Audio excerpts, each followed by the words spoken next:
Senator Murkomen Onesimus Kipchumba.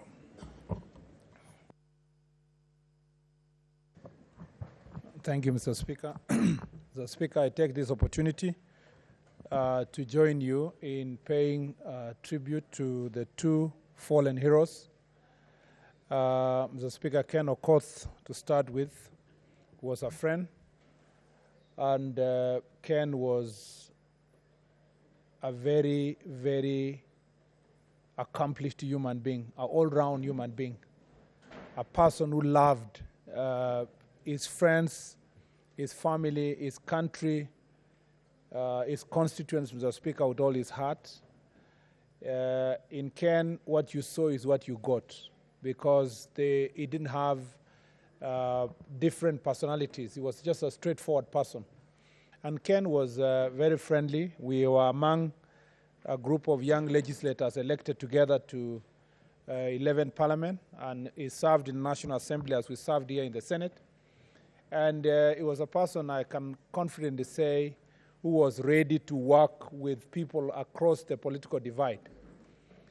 And one thing that surprised me, and you were there, Mr. Speaker, when we went to France and when we met him, and how he dealt with the situation with a lot of grace, with a smile, with commitment, with passion for his people, despite the fact that he was going through a very difficult time.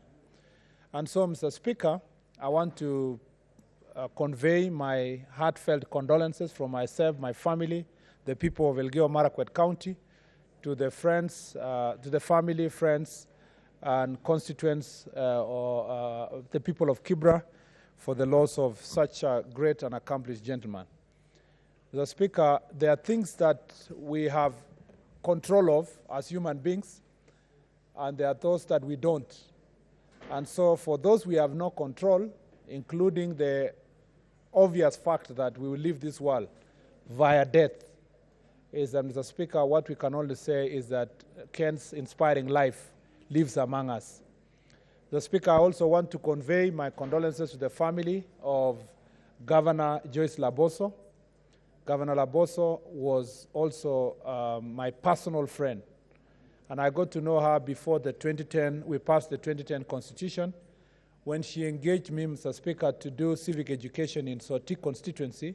At that point in time, she was a member of Parliament, and I was a law lecturer at Catholic University and Moi University later.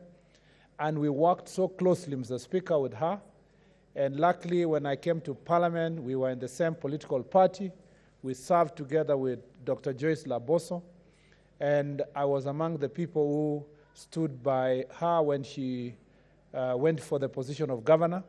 And Mr. Speaker, it was a combination of wisdom, intelligence, and also, Mr. Speaker, tenacity and fortitude in the person of Dr. Joyce Laboso.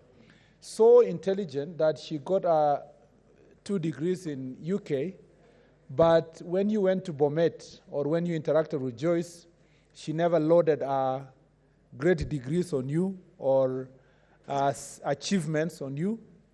I read a newspaper article that was saying she became a trailblazer by accident because she inherited the seat from her sister. In fact, I was reflecting that Joyce has only been in politics and public, that's to say, public life for only, Mr. Speaker, a short 11 years. But if you look through, it's about 10 years. And if you look through her history, Mr. Speaker, as a member of Parliament, as the Deputy Speaker, as a first Governor Oman, together with the Governor of Kitui and the one of Kirinyaga, Mr. Speaker, we thank God for the person we knew. And Mr. Speaker, I want to say pole to the people of Bomet. Just to conclude, there is a big debate. I know this afternoon we are going to deal with a bill on cancer prevention and treatment. And Mr. Speaker, there are a lot of theories and conversation about what exactly we should do to avoid cancer or we should do to treat cancer. Mr. Speaker, those of us who are laymen in the sense of being doctors sometimes even get confused as to exactly what is being, what advice should be taken. And Mr. Speaker, I think it's important that we deal as a nation, we try to eliminate as much as possible the things that could lead to this disease, whether it's in terms of the safety of our food, whether in terms of the safety of our environment, Mr. Speaker. It's unfortunate that many people think treating diseases, including cancer, or preventing or avoiding diseases, including cancer, is a function of only Ministry of Health, which is unfortunate. As a nation, as it just concluded, Mr. Speaker, we should go holistic approach. The conversation about well-being and health of the nation should not be focusing on what Ministry of Health is doing or Department of Health is doing.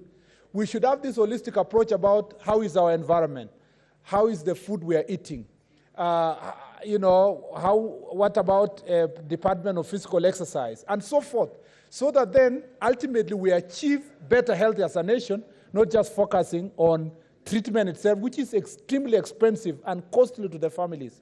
And therefore, Mr. Speaker, because everybody wants to say something, I just want to say poleni to the people of Bomet, poleni to the people of Kibra. We'll continue praying for you, and we'll do everything possible in our capacity as leaders to continue making this country a better place to live in. Thank you, Mr. Speaker.